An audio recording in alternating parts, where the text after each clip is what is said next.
Good evening, folks, and welcome to this incredibly special conversation between three amazing European writers. It's part of both NCW's Meet the World series and the 2020 European Writers Project organised by EUNIC London. It's generously supported by Flanders House, the Embassy of Sweden and the Cyprus High Commission. My name is Jan Carson. I'm based here in East Belfast, very rainy East Belfast today in Northern Ireland, and I'm going to be your host for the next hour or so. This evening, we're going to be discussing three incredible novels. Swedish writer Golnaz Hashemzadeh Bonde's What We Owe, which explores the after effects of the Iranian Revolution on one family's life. Belgian writer Jeroen Olyslaegers' novel Will, which is set during World War II and explores how we deal with evil and how we are complicit in it. And Cypriot writer Constantia Soteriou's novel Bitter Country, which concerns the events in Cyprus leading to the creation of the Green Line and uses women's voices as a chorus talking about the impact of war and the disappearance of their sons. Later in our conversations, we're going to get to hear excerpts from each of these writers, and I'm really looking forward to that. But first, let me properly introduce all of our authors here this evening. Golnaz Hashemzadeh Bonde is the author of two books in Swedish. What We Owe, which has been translated into English by Elizabeth Clark Wessel and won the Dayton Literary Peace Prize in Fiction in 2019, is what we'll be focusing on this evening. This slim and exquisitely written novel gives a complex and diverse image of what it's like to be a refugee and how identity is passed on from generation to generation. Jeroen Olyslaegers writes columns, plays and prose, including 6 novels. In 2014, he was awarded the Arc Prize of the Free World for his work and his social engagement. His international breakthrough came with the novel Will, an award-winning lyrical meditation on evil and guilt. This ambitious and multifaceted novel, translated into English by David Colmer and published by Pushkin Press, focuses on some dark pages of Belgian history. And finally, Constantia Soteriou has written 3 novels. Aisha Goes on Vacation and Voices Made of Soil were shortlisted for the Greek and Cypriot National Book Awards. Her short story Death Customs, translated into English by Lena Protopapa, was the winner of the 2009 Commonwealth Short Story Prize. Bitter Country, her most recent book, revolves around the death of Spasuzla, the mother of an 18-year-old man who went missing in the 1974 coup d'etat. The novel employs a chorus of women who are practicing the death customs handed down to them by previous generations of Cypriot women. You can probably already tell from those introductions there's a lot of overlap going on, and we're going to be talking about some of those overlaps this evening and how the novels speak to each other and the themes really engage with each other.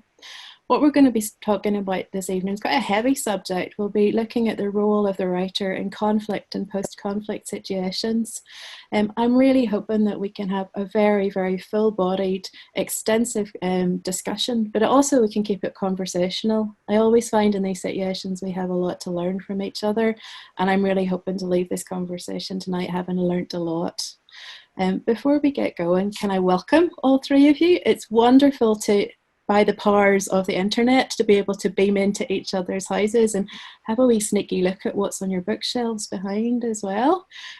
Before we get going, can I ask you what it's like, where you are, actually where are you in the world right now, and what it's been like for you for the last few months as we've all weathered out this very strange period in history. I'll maybe start as you are on my screen with Jeroen, and we'll move through to Golnaz and then Constantia, if you could finish this up. Actually, I'm now in France. I'm in Bogny-sur-Meuse, which is just 20 kilometers from the Belgian border. I have a house in Antwerp, but my wife and I were in France just a couple of days before the lockdown. Yeah.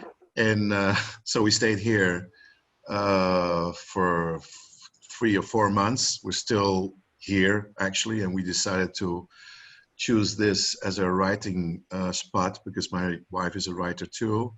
So the entire COVID thing has really changed my life actually, because I was really connected to Antwerp. I still am connected to Antwerp. But I chose, well, now because of the corona and because of living suddenly in the woods, we prefer the woods for writing instead of the city. So that's a big change. Excellent. I love the idea of a writer in the woods, or two writers in the woods. That sounds like the beginning of an adventure there. Right. It is, actually, it is. Let's see, Golnaz, where are you in the world? Well, I'm in Stockholm, Sweden, which has been kind of, I don't know, in its own space during this Corona period. We haven't had a lockdown in the same sense that many other countries have had. And I think it's very interesting. It's been interesting because it's kind of opened up to investigate, people's psyche, and how it's almost like a social experiment. If you're not told to do something, but you're recommended or you're kindly asked, how do you behave? And I feel, or I observe, that different people behave very differently. So it's been a very interesting time in that aspect.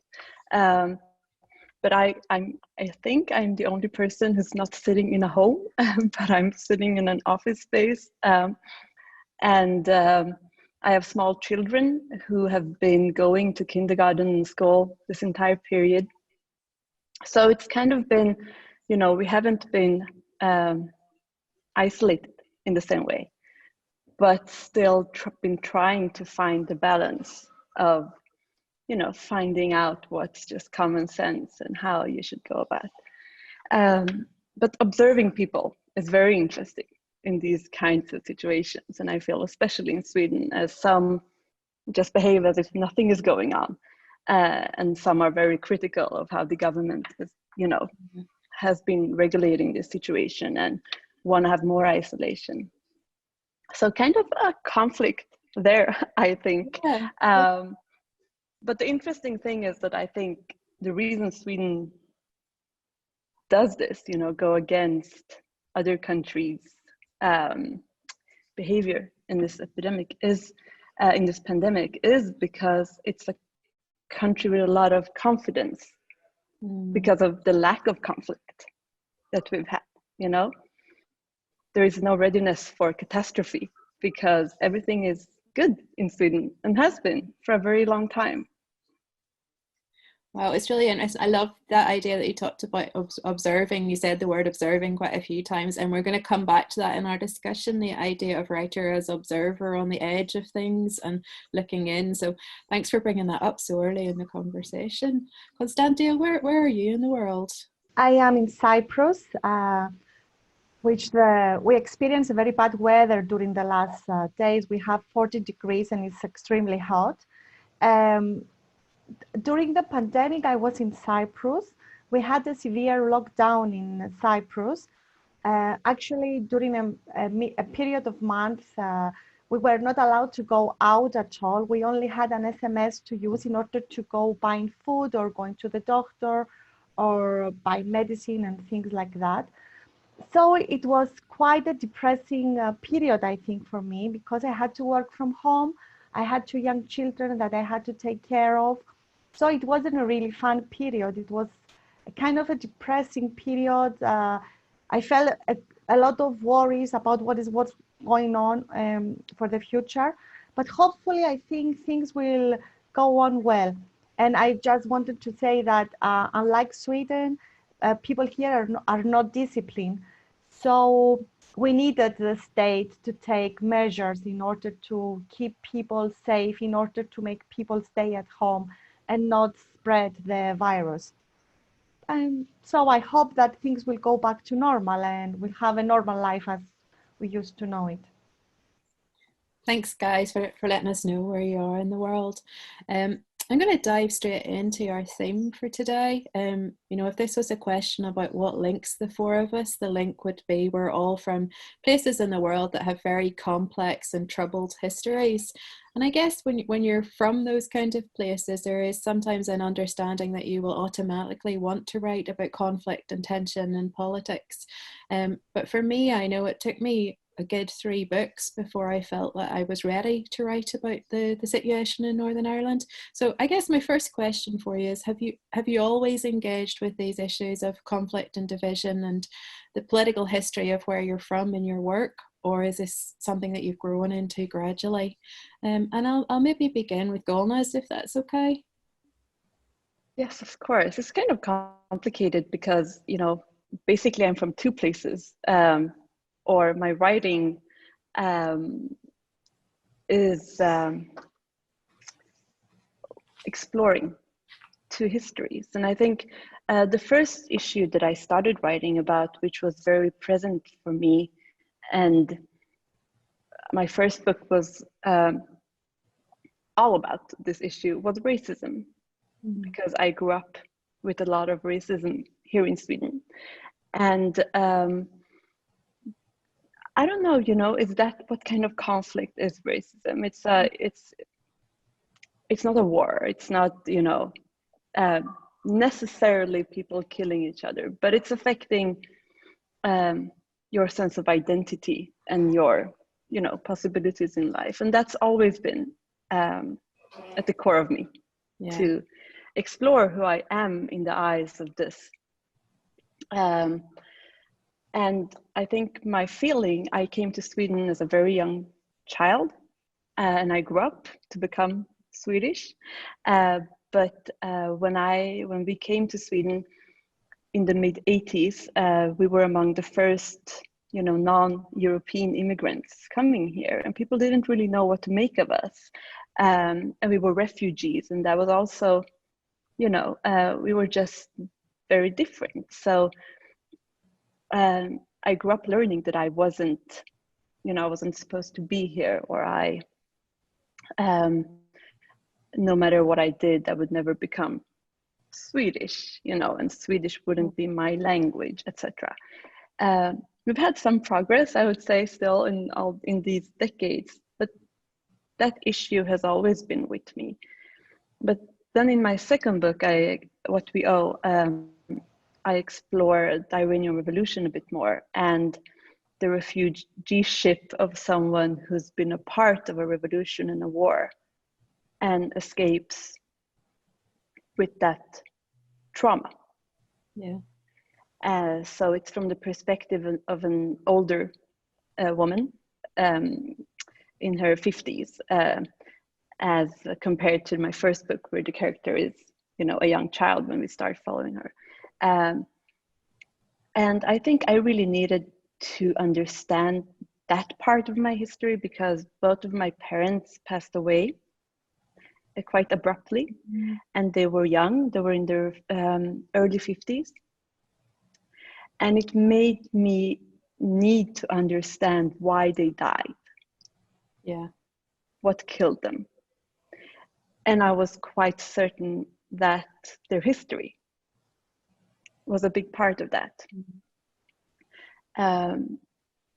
So yeah, that's how I got to kind of dig in the happenings of the Iranian Revolution and the situation in the early 80s in Iran. It's interesting to hear you say that, because there's a lot of kind of echoes on Constantia's work, which circles around different periods of history. And I wonder if that's something that you've come to, you know, begin to unpick a little bit of the history and the politics and the complexity, or, you know, was it there from the very, very start, Constantia? Yes, I think that when you grow up in an area of conflict, you don't realize it really, but it is a part of your life, it is a part of your identity. And you grow up being that person that carries all this trauma. So I think that in Cyprus, we had this Turkish Cypriot community, and we have the Greek Cypriot community. And I think that each community has its own narrative of what happened in Cyprus and why we ended up here. So for me, it was very important to explore the other side of the island, the other people, and see what they thought about what happened and compare it with my experience, and see why they know the history, why their official history is different than my official, let's say, history. And so I tried to find a way in the middle and to write about them and to write about us and try to find my own truth. I will say that a lot of Cypriot writers, write about the conflicts and the war, write about 1974 and the invasion of Turkey in 1963. That was a conflict between the two communities. But I think my generation tried to put a different aspect on the issue. While there was a lot of mourning, I mean, a lot of people cried about the land that they lost and the people that died.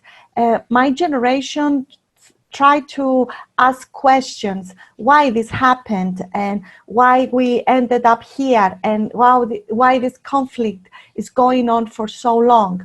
And I think what is different for me is that we try to see the history and write about the conflict in a different way. And I think this was something that I needed to do in order to find, as I said before, my own truth, seeing through the things. Yeah. Jeroen, I feel awful about this, but it's only very late that I've realised how complex a place Belgium is. I don't think everyone in the world knows about the complexity of Belgium's politics and the cultural and social makeup of the place. A lot of affinity with Northern Ireland. But you have chosen to set will in the Second World War, quite another complex period of Belgium's history. Have you always been fascinated by that ideas of the division and the conflicts, and does it come out in all of your writing? Well, I think there's a theme in my work. There's one big theme. My main characters always seem to want to belong to a we, right? It could be a family. It could be an estranged husband from his own family. It could be somebody who just wants to belong to a certain scene, to a certain art scene or whatever.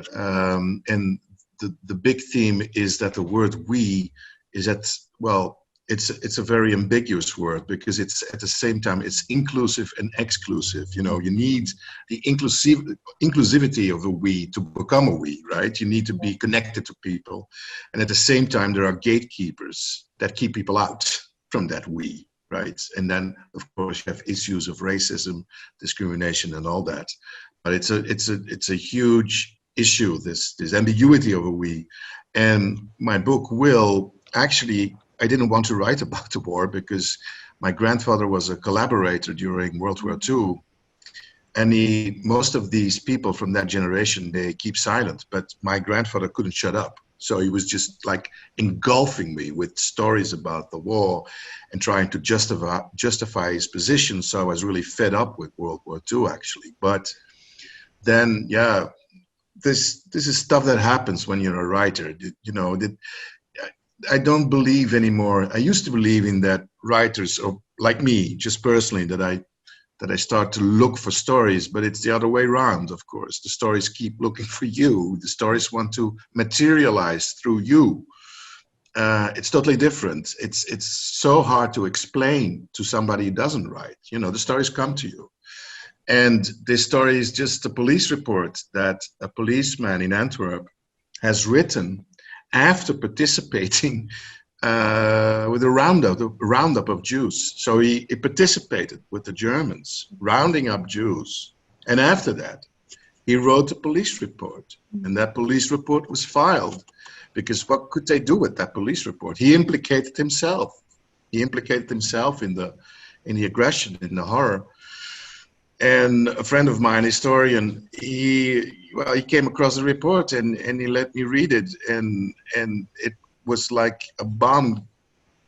It was like a bombshell for me, because suddenly I started to realize how, started to think about the psychology of this policeman. Why would he have written this report?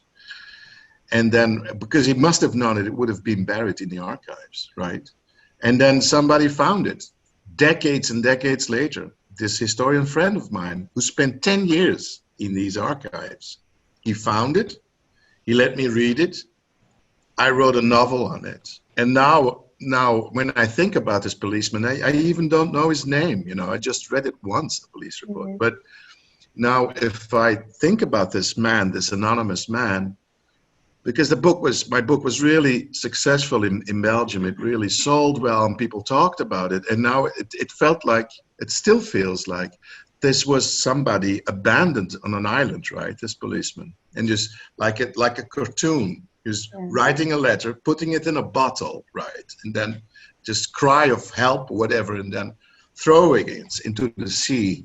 In the sea is called time, of course, and that letter, you know, I now consider it as a letter, and in a strange, weird way, it was addressed to me, right?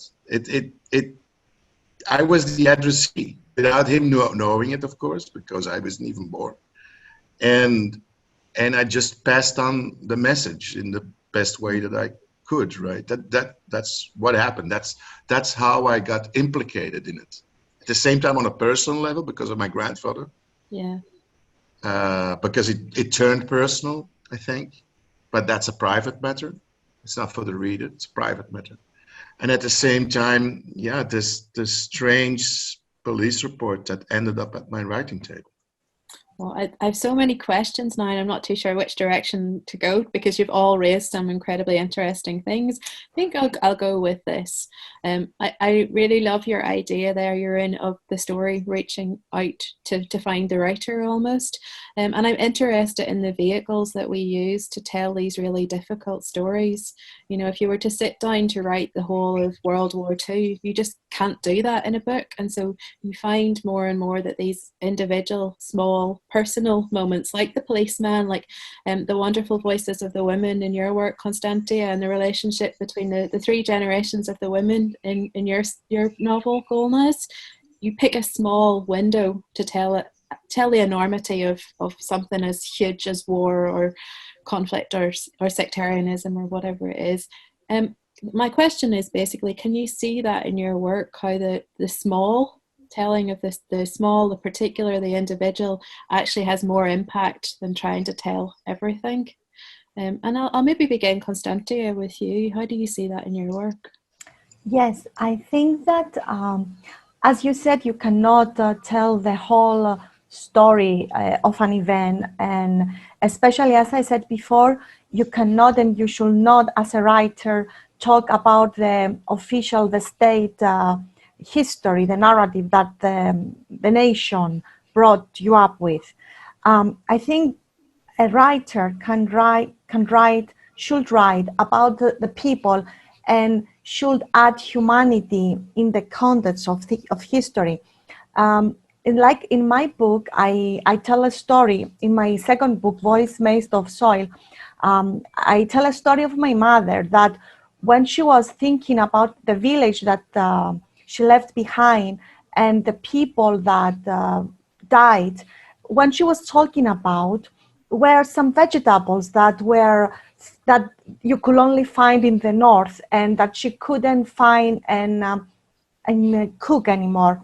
So my mother's memories about the war was about this cooking and about this taste and about this food, and she was crying about that food, and she was like, I will never eat this again, I will never smell that flour again. And I think the tragedy behind this was so huge that this was the sense of loss, this was the trauma, this was the things that we lost. And I think telling the small stories of the small people, telling the stories of the ordinary person that nobody is going to ask about their opinion, about what happened, nobody will care about what they lost in the war. This is what is important. This is our role as writers, I think, to give to the people these contents, to provide these ideas of loss, of loneliness. And this is what I try to do in my books, giving voice to the people that otherwise they wouldn't be heard. Yeah. And I can see that as well in Will, Jeroen. There's lots of small, almost little snapshot moments that really pack a punch because they let us see the devastating impact of what's going on in the bigger picture of the Second World War. Can you tell me a little bit about how you use those small moments in the novel? Well, I discovered something years ago. My wife, the son of my wife, lives in Israel, and we often visit him there. And last time was in 2015 in July, and they were bombing Gaza then. And I saw it from an Israeli point of view, of course, because I was there. I was not at Gaza, I was there. We heard the bombing. And they have this protection dome in Israel. So, you know, there is not a real threat. They're being threatened, but there's not a real threat. And the thing is, but of course there's alarm, right? There's alarms going off. For example, in Tel Aviv, we were sitting in an Italian restaurant eating, and then there's an alarm. And then everybody goes to the panic room. There's a panic room in every restaurant, in every apartment also in Israel. And people are very normal, right? Mm-hmm. And then after the alarm, the second time the alarm goes off, everybody goes back to the linguine, right? Everybody is eating again. So the idea of this urge, this obsession with normality, that was for me very important. That even in extreme circumstances, and these circumstances were extreme. They were bombing other people.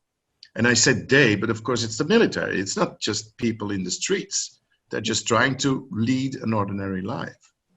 And that was for me very important. When I saw that very close up in let's say, a society that is, that can be compared to Sweden, or that can be compared to Cyprus or any European country, but with with a very military approach to the facts.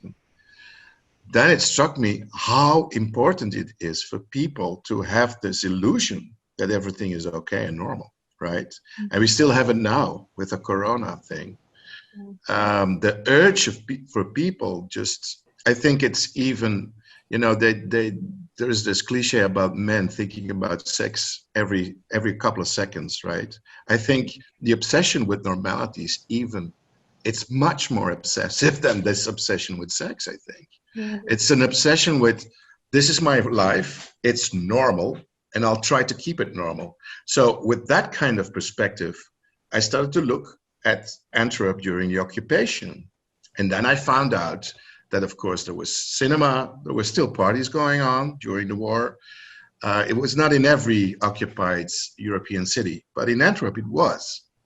So people tried to lead a normal life while people were getting killed, sometimes next door.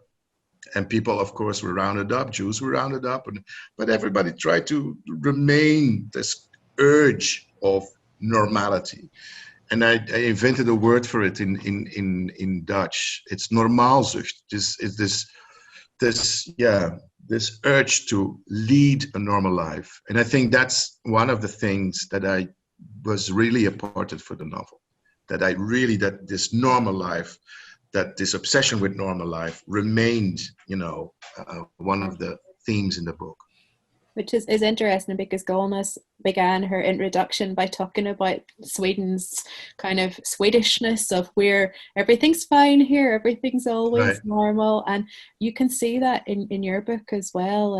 There's a real sense of family dynamics, and that familial life has to keep going even though there's a crisis happening as well. Can you talk a little bit about how you use those smaller focused stories to talk about what it's like to be a refugee and that experience? Yeah, I think the idea of normal is very interesting. I mean, to the character in my book, Nahid, she lost normal at a very young age. And she never regained it. And I think that in itself is something that's very hard to understand for people who live in normal and don't have normal being challenged, right? So when I started writing this book, you know, I had been thinking about the history of my parents in Iran for a very long time, but I hadn't really found, you know, the story. And when I did, it was because I heard the voice of Nahid. And she was angry. which was what I loved. So here's a woman who lost so much, starting with losing normal, and then people near and dear to her, her country, her language, her sense of belonging, and try to rebuild it without ever, really achieving that. And I think as a female, you're supposed to be sad when you lose things. But Nahid was angry, and her anger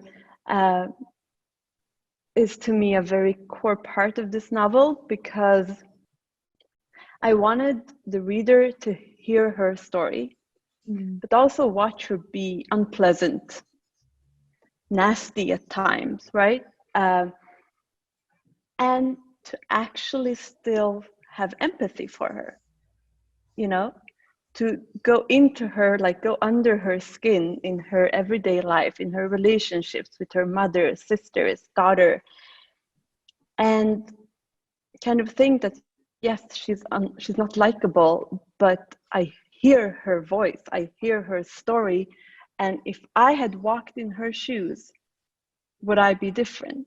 So I think the use of her anger kind of challenged the reader to maybe not not want to get near her, but she kind of forces you in because she tells you about her life, her inner parts, her deepest losses. And so I think that's extremely important, to give kind of flesh and blood to what we talk about as our history or our contemporary time.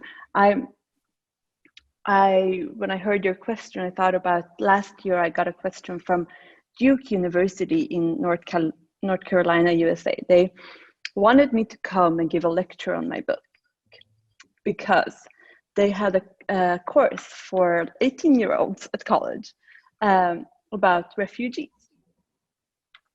But what they taught was, statistics, like numbers moving across the world. And they asked me to come and talk about my book, to just give like an example of an actual person who is a refugee, and let the students read the book to understand what it actually means. And I think that's something that you can only do with art and with, novels. And you do it through pointing at what's, our common, what do you call it? Like our common grounds. Like, what do you not want to lose? Yeah. How would you feel if you lost this or that? Can you even imagine, So I think the individual, the family, the everyday thing. Also, I laughed when you talked about, Constantine, the smell of flowers and the taste of, food, because growing up, that would be all my parents talked about, the tomatoes in Sweden don't taste like tomatoes. No flower in Sweden smells like a flower in Iran. And that's the small things that we all love and appreciate and don't want to lose. I think that's a wonderful place possibly to break and hear some of excerpts from the works that we're talking about. I don't know if you all have read each other's work, but all of you talk about food and drink quite a lot. Jeroen, you talk about drink quite a lot in yours. I don't know what that says about Belgians, but a lot. Yeah, it says a lot about Belgium. There's a lot about you. Probably in Ireland we would talk about drink a lot as well, but you're absolutely right, Golnaz. It's those things that make us who we are, and we all have them, like whether it be food or music or art or culture or family or religion, and those are the things that when you begin to translate and say, how would you feel to lose that, or how would you feel if that was taken away from you, that help us to understand and empathize. I think we're more the same in our differences sometimes than we are when we try to find forced points of being common. I'm really excited to hear some of these pieces read aloud, because I've been living with your text for the last week. But as I get to know you and a little bit more of your story, they're really coming to life. So I'm going to ask each of you to read a short excerpt from your work and just give us a wee bit of context to what you're going to share with us. We'll begin with Constantia, if that's okay. Yes. I'm going to read a part of my Death Custom short story, and which is part of my book, Bitter Country. As you said in this book, I'm talking about the women in Cyprus that were the wives and the mothers of the missing person in Cyprus.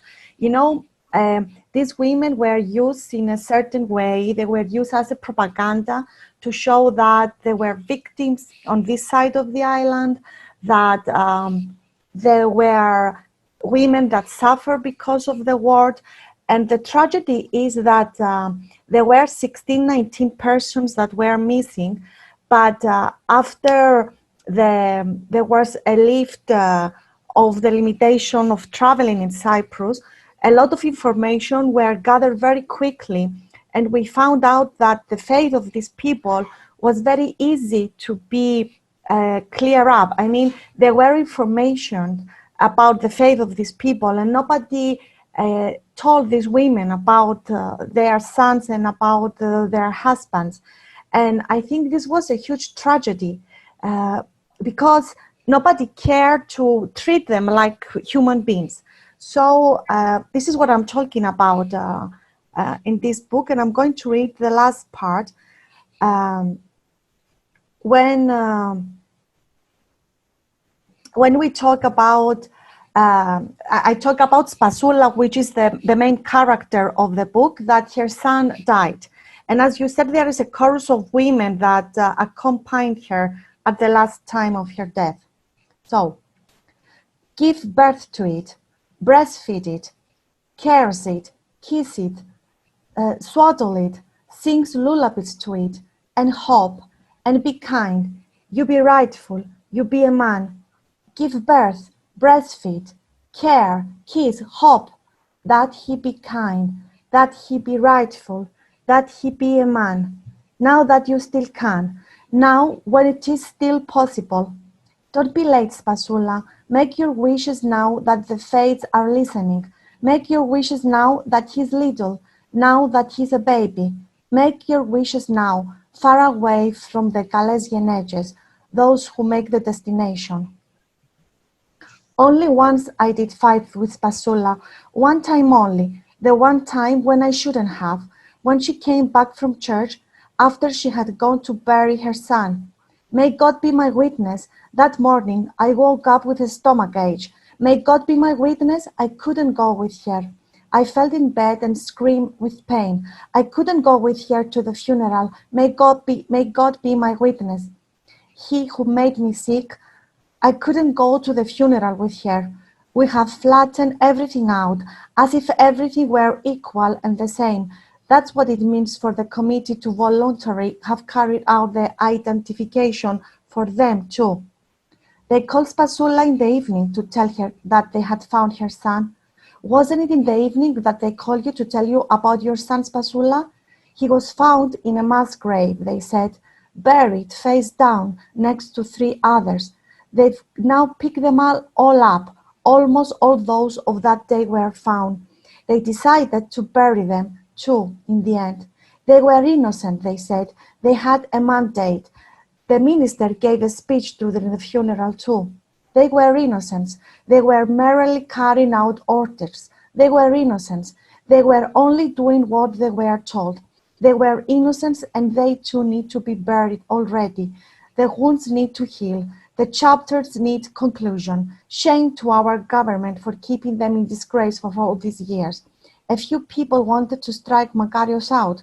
They got on some tanks. Boom, boom, boom. They were planning to enter the presidential palace. Then the others, the guards, shot them. They died. The one killed the other. They were all killed. They were all just follow orders. Just orders. They were all innocent, said the ministers. They didn't really want to kill anyone. They were following orders from high up. Who was high up giving them orders, Spasula? They were innocents. They did what they were ordered. They were innocents. They couldn't stand up to their superiors. They were innocents. They didn't know what was really going on. They were 18 years old children. They made them wear the khaki uniform, and they got guns in their hands and told them to kill Makarios. They were young. They couldn't say no. Put yourself in their shoes for a moment, said Spasula. He couldn't say no, whether innocent or guilty. He got killed there. I know you feel sick, so you wouldn't come bury him at the funeral. He was 18 years old and didn't know how to say no.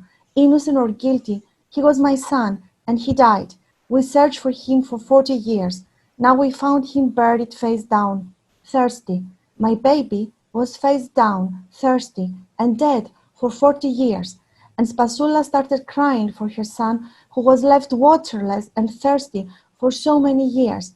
And I went out in the yard and accompanied her crying. Thank you. It's a really powerful reading. Thank you. Jeroen, would you give us a little context for what you're going to read and then share with us? Yeah, sure. I think it's actually connected to what you just read, Constantia.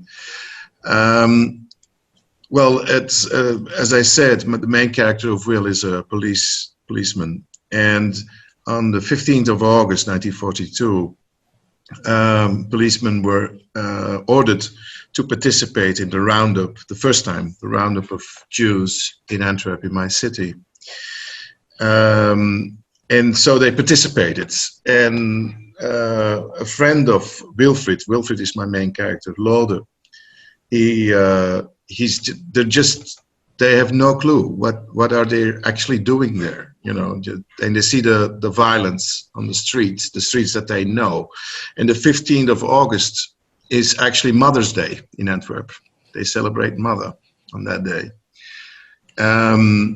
So, and these two, Lode, his friend, is asking him the question while all this chaos and violence is happening.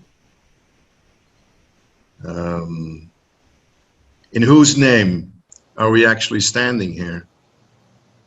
You're still asking the question. Later, you'll hear this never happened. He's right. The Attorney General, or maybe the Mayor, who's now snoring in his bed, will wake up tomorrow morning craving normality, like he does every morning. The late-night operation involved picking up work dodges. That's how they will probably describe it.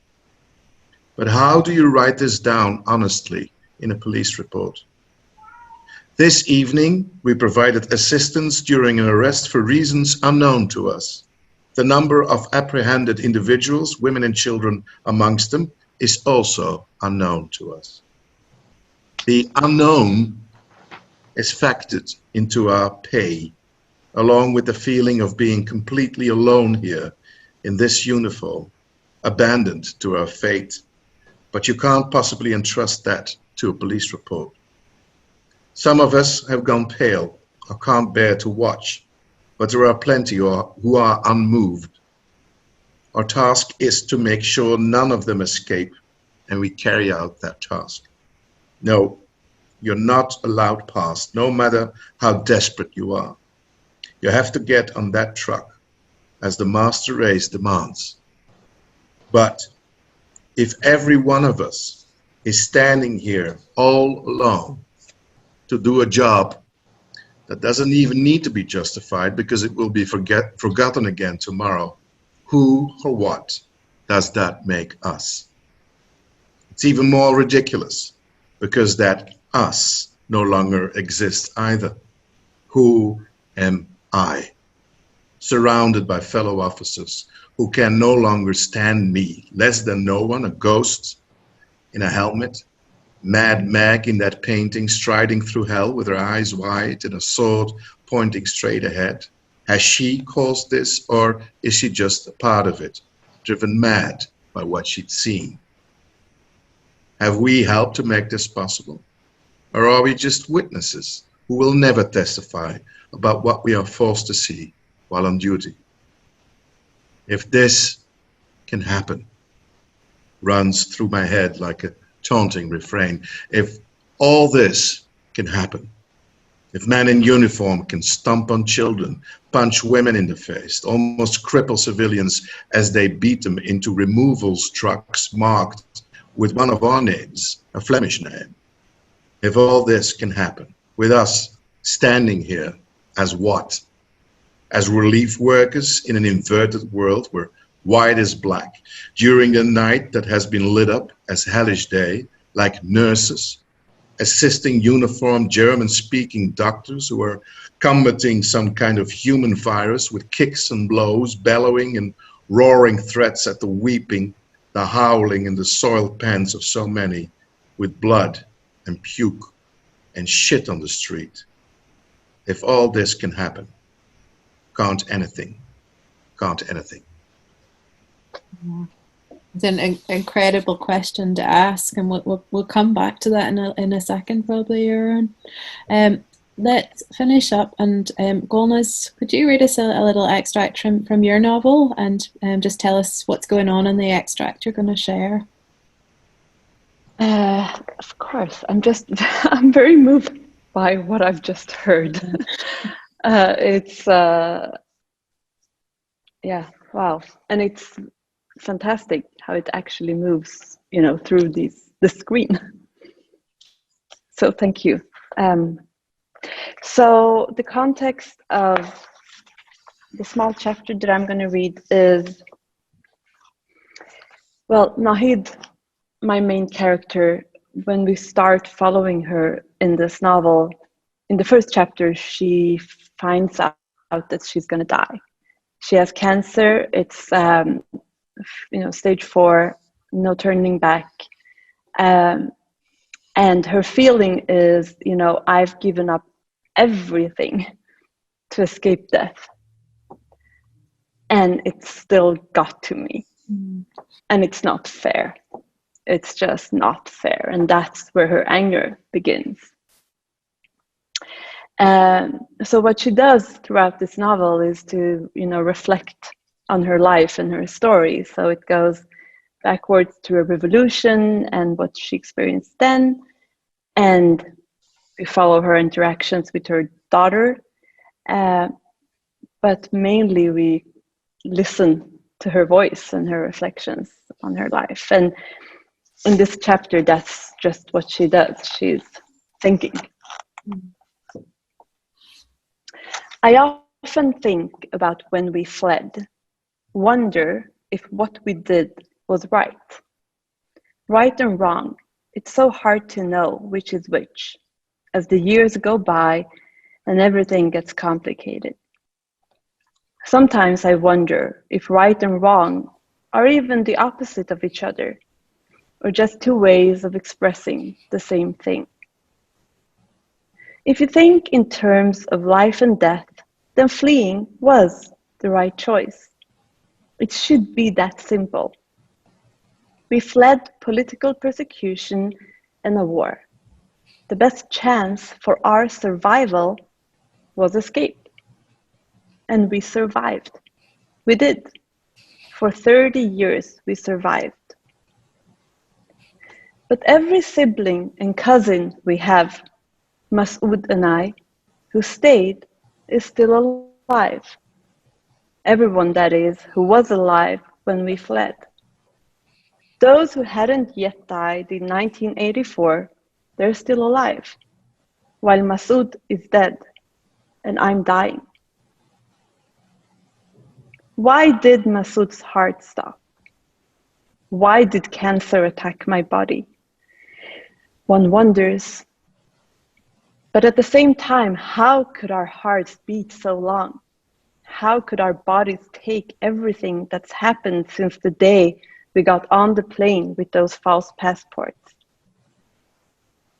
I watched the news. So many refugees streaming across the sea. The world has changed. When we fled, our biggest problem was how to get out of our own country. Once we figured that out, we bought a plane ticket, flew to freedom. These people, they fight their way here. And when they do get here, they think that they have arrived. I want to tell them it's only just begun. Fleeing sits in your blood. It's passed on to your unborn child, and like a tumor, It grows inside you over time. Everything you've lost, what you think you'll be able to get over, you can't. It's still there. Even the fate you feared, even what you fled, even your painful, bloody death is still with you, still there. It moves through your nightmares. It moves through your memories. All those memories of the ones you lost. What you fled from lives with you as vividly as the strange new life you're trying to adapt to. It won't go away. You're condemned, and your children are too. Everything remains, and everything is passed down. Wow. Can I thank you all for 3 such powerful readings, and so much to think about there. Also, so much that talks to each other and really resonates with the very, very different stories and different conflicts, different situations, but there's an awful lot in common there. And I wanted to pick up, Golnaz, on that very last powerful line that you read, everything remains, everything passes down. I think all of you have touched on the idea of legacy in your work, what's passed down from one generation to next. There are actually in all of your novels, there is a sense of lineage of families with different generations. And you've said very, very clearly there, everything passes down, everything remains. And we think about that in terms of trauma. I know here in Northern Ireland, we think a lot about the legacy of trauma from the conflict and how it's rearing its head in children who were actually born in peacetime. They still have the trauma of the Troubles. But I think with your work as well, there's another idea of everything remains in terms of the identity that you bring with you from another place as well, a more positive sense of legacy. So I wonder if we could just talk for a few minutes about this idea of legacy and what gets passed down and the difficult stuff. Is it possible to move beyond the legacy of trauma? Can you see a hope where that vicious cycle stops at some point? We've only got about 20 minutes left, so I'm going to ask you to be nice and succinct with this, but we'll maybe start with you, Golnaz, and we'll move back round to Constantia and Jeroen to finish up. Well, I think to me this is, the billion-dollar question. And something that interests me just so much. Again, as I referred to in the beginning, I live in a country that's quite different from where I came from, in the sense that, we don't have a collective trauma in Sweden that you would refer to or talk about. Like, I don't know if that's even, you bring it up as if it's something very, obvious. Thank you. So I want to refer to what I said in the beginning about Sweden being such a peaceful place and very different from the country where I was born, Iran, in the sense that we don't have collective trauma. You stated as, being in Northern Ireland, it's a very obvious thing that it's there. In Sweden, you don't have that sense. You don't talk about it. And I think with my book, a lot of the issues that I would talk about in Sweden was just to kind of state the fact that this happens, One, you carry it with you. So just because you arrive here and you get to stay doesn't mean that you're healed and everything, you're going to live in peace and freedom and you're fine. But also that your children and your unborn children are going to be affected by the trauma that you experience. And to me personally, breaking the cycle of, this inheritance has been maybe the main quest of my life. And I have small children, as I said, and how do I protect them from the traumas of my parents? And my parents aren't even alive. And I think the first thing to do is to be aware, right? Like, as I said, in the Swedish context, you have to be aware of the fact that this happens and make an active decision of what you want to do with it, especially with future generations. And I think in my novel, our character is very angry, and some would say, you know, bitter with life. But what gives her hope and light, what makes her think that everything she's lost might be worth something and might end up in a good place in the end, is the fact that she finds out that she's expecting a grandchild that she hopes that she's going to meet before she passes. And I think, you know, the hope is on future generations and on protecting them from the pain. And I don't know how you do that aside from being aware of the fact that that's what you want to do.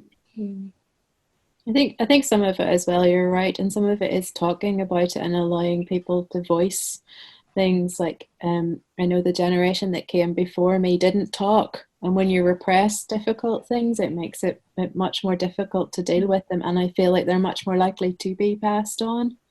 And I think that it's one of the things that comes out in your novel, Constantia, this idea of women talking as well. I think sometimes in a conflict or a a situation of war or some kind of violence, the men, they kind of internalize things and don't talk. And the women sometimes are more healthy because they do talk and they express emotion, and they, in your case, your women weep and wail and vocalize everything.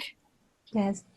You know, I grew up in a very traditional neighborhood where all women were gathered in the afternoons in order to clean the beans and make coffee and tell stories and talk about recipes and food and the war and the people that die, and everything was so mixed up. And it was very interesting to see how women were able to have the strength to overcome all these tragedies that in a way men were not able to do. And I was very impressed about this, and that's why I started thinking in the first place to write about how women experienced the war, how they felt about the situation that happened, their opinion and all the circumstances that took place in Cyprus. And I think it was very important for me to, as I said, give voice to these women, because through them, I think, I said before that these women were not heard and nobody asked for their opinion, but in a way, being a platform for them to talk and tell their opinion, it gave me a platform to talk and understand things as a person. And, you know, the trauma really passes through the next generation. And I think there is even a study that says that when a nation explores a trauma, that passes through the DNA really, and you carry it in your genes. And I think I know this, I have it in my genes, all this tragedy and the suffering that happened in Cyprus. You carry this along with your genes and your body and your soul, and you're just trying to find a way to overcome this.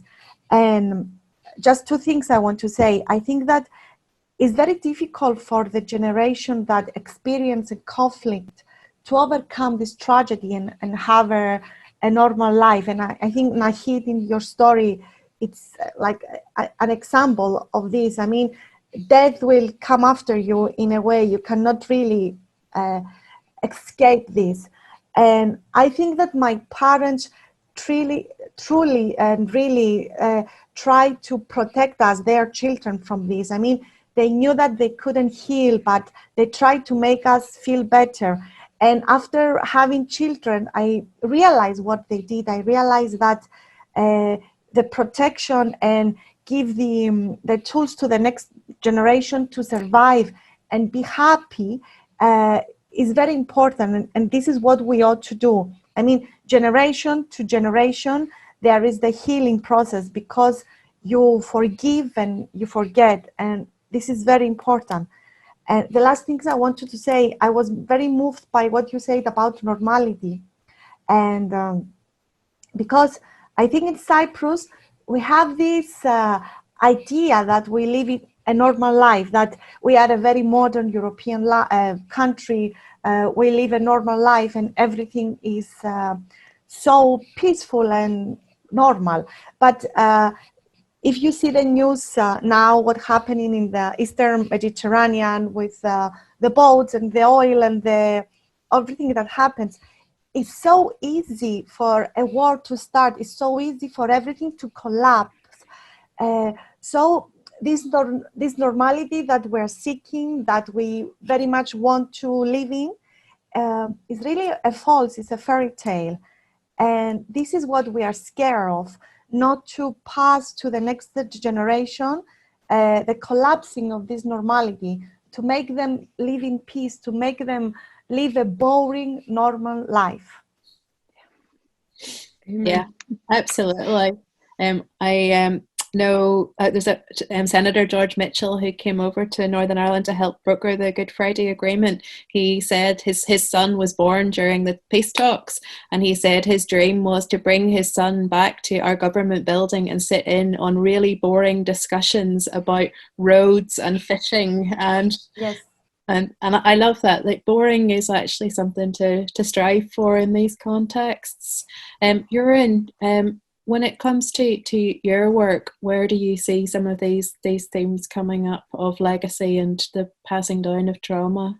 Well, one of the things that happened when my book Will was published, one of the fantastic, humbling things also for me was that the neighborhood where the book is situated and where I have a house, well, they started to read the book too, and they started to realize that lots of horrible stuff has happened, and because they had no clue.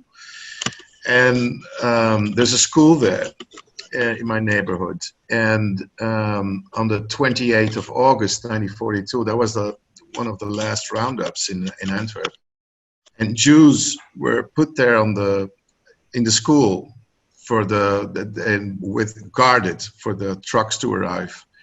And after the trucks, there of course were the trains to Auschwitz. So there were lots of, like, 200 people there, 250 people rounded up there in the school during that horrible night. So the school now organizes with a couple of people from the neighborhood.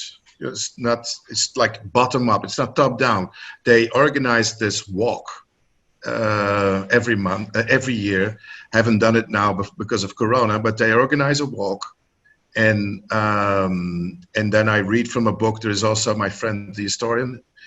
He also reads from his book. And so people every year, we remember, right? I think remembering is an active, collective thing. So now the school has asked me whether they want to, they're talking to a calligrapher or somebody, a stonecutter. They want something on the schoolyard to explain to children why we do this, right? And they asked me for a sentence. So I had to think hard about this, how do you explain this to children? And so I came up with, I'll first say it in Dutch. Herinneren met iedereen, zodat de een de ander niet vergeet. Which is in English, something like remembering with everybody, so that the one doesn't forget the other, right? It's a collective thing. And of course, these children, lots of them, some of them come from different countries. They have actually no idea what happened in Antwerp during World War II. And we kind of, it is a collective trauma, but at the same time, you have to look at it not in a positive way, but in an active way. That's the thing, in an active way. How do you keep the memory alive for the younger generation with a kind of responsibility, but without the guilt, without passing on the guilt, because that doesn't really work. You have to pass on responsibility. You have to keep the memory alive, and you have to warn people, and the warning should be permanent. And the only ones that can do that are, first artists, writers, and also in a community. A community. You need a community around this remembrance, and I think that's the basic thing that you have to do. Guys, we are almost out of time. I want to pull everything that's been said together and ask you one last question, which hopefully you'll be able to funnel in some of the final thoughts you have. Thank you so much, Jeroen, because you've just set me up for exactly what I wanted to talk about in this last question. Golnaz, you said that the $1 million question when it comes to writing about war and conflict is how we don't pass on the legacy of the trauma. And I think that the $1 million question for us as writers is, what's the point of writing about it? You know, can writing actually achieve or change anything? And so this is a terribly cruel thing to ask you to answer that question in a couple of minutes. But I think Jeroen has set us up wonderfully with talking about how his words are actually beginning to educate and make people think about what happened in their neighbourhood. So very quickly, can you sum up what is the point of writing about conflict and difference and difficulty and division? Is it a completely pointless pursuit, or why are we all doing it? And I'll maybe begin with you, Golnaz, seeing as that you started me thinking about this question. Well, one of the thoughts that I had while you guys were talking was the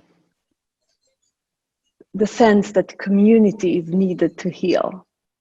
Right, and you're both living in the context where the trauma happened.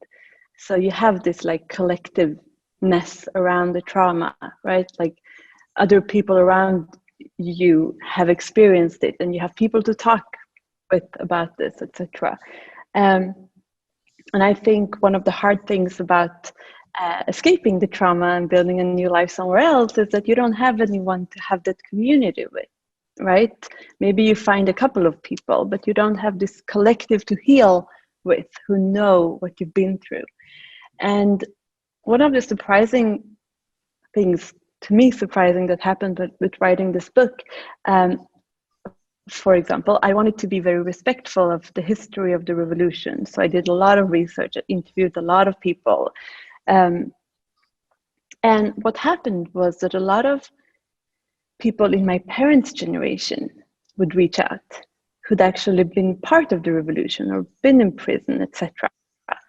And they felt that they got the chance to process their experiences through reading this. They were like, oh my God, yes, this is what happened.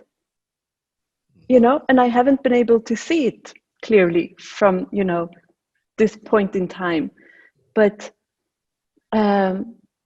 it gives you, it's kind of like that, the fire that you kind of gather around and you have these chats, or the beans or whatever, when a lot of people read the same story and they see themselves in it, they see themselves and their experiences reflected, it helps the healing and it helps the sense of community. So that's one thing.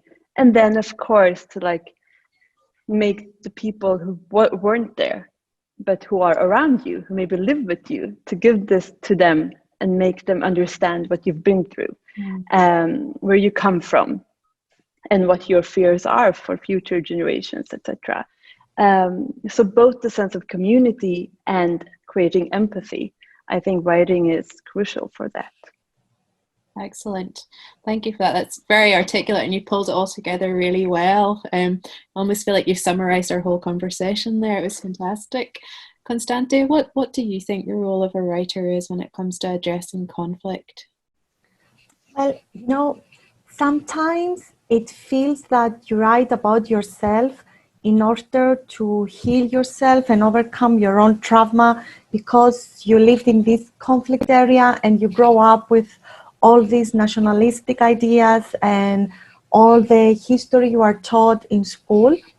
But in reality, as I said before, I think I represent a new generation of Cyprus, writers in Cyprus, that they try to talk about this trauma and about what happened, seeing things from a different prism. And I think this is important. It is not about writing about the conflict and the war and the missing people and the differences between Turks and Greeks. It's about trying to find the common values between people, the humanity in history, and what really happened, which is based not in the version of each community and of each nation, but in the common values that exist and are common between people. As I said, humanity, forgiving, forgetting, the loss of losing certain things. And what I really want to say is that I started writing rather late, after becoming a mother. And I have twin boys that they are 9 years old. And as soon as I gave birth, I started writing. And it was like having another delivering. It was another labor. It was like all my books were written so quickly. It was coming out of my body. And it was like I had a duty after having my own children to tell them my opinion about things. I mean, I became a writer because I became a mother, I think. I needed to tell them what happened. I needed to tell them my truth, to let them understand, not put them in all these trouble situation. I was like a child. I want to give them my conclusion and what I really felt that happened in my country. And I think that this is what is important, because we talked about legacy before. I think I have a legacy to tell my children what happened, and then for them to tell their children what happened. I mean, if you have a duty, if you have a responsibility, is to make them understand. And this is not as easy as it sounds, understanding the others and understanding what happened and why we were led to this situation. I was born after the war, and I give a part of the legacy that I give to my children is a divided country and a threat of war. They have this, but at least they have some story to read and understand, and trying to become better human beings as I try to become writing these stories. Thank you. It's a beautiful image of almost passing on a roadmap to your children and saying, this is what this terrain looks like, and here is a map through which you can understand it. It's a really, really lovely way of looking at it. Jeroen, what is the point of writing? It's a huge question, but in your context, what is the point of writing? For me, it's not a huge question. It's a really simple question. We're all storytellers, and the world is made out of stories. I think it's something that Golnaz said or hinted at. Basically, the primal scene of storytellers, it's really simple. It's a fire, and people are gathered around the fire, and they form a circle of light. And outside that circle of light is just darkness. And then somebody, clears his throat or something and says, I got a story to tell. And some of the people around the fire know, oh no, not that story again, But some of them, they think, okay, I want to hear that story, and then he finishes the story or she finishes the story, and somebody else stands up and says, okay, I got a great story to tell. And what we do actually is we just participate in the light, and we keep out the dark while talking about the dark, of course, because the darkness is interesting. As a storyteller, you need the dark. But actually what we do is we participate in light. And that's, for me, it's storytelling. That's why we have literature. That's why we have movies. That's why we tell each other stories. That's basically the thing. It's simple. I'm going to finish there because I think that's a beautiful way to end what's been a really incredible conversation and discussion. We haven't had a campfire to gather around tonight. It would have been much better with a campfire. And can I suggest, I see you have a glass of wine on the go, Jeroen. Yes. A nice bottle of wine and a campfire would have made this a much even richer discussion. But I think, when we ask the question about why we write about conflict and war and these difficult, horrible, dark things, you're absolutely right. It is to make sure the light's there, and it's also to learn. And I'm so grateful for the three of you having put your work out into the world so I can encounter it and I can learn about, what it was like to be you and to be the people from your community in these situations, and I hope that we all get to learn from each other. So basically, let's keep this discussion going and open it up, and hopefully there'll be more and more writers beginning to enter the conversation. Thank you so much for your time, for being so open and so willing to share about what are quite difficult subjects to talk about, and for sharing your beautiful work with us as well. Please go out, if you're listening along, and track down these books. They are wonderful. I had a fantastic weekend being in other places and thinking about other people's perspectives. So thank you for that. So it has been my absolute pleasure to spend time with Constantia and Jeroen and Golnaz this evening, and I hope to encounter you in the real world with a glass of wine at some stage soon. Thank you so much, and I'll see you all soon. Thank you. Thank you.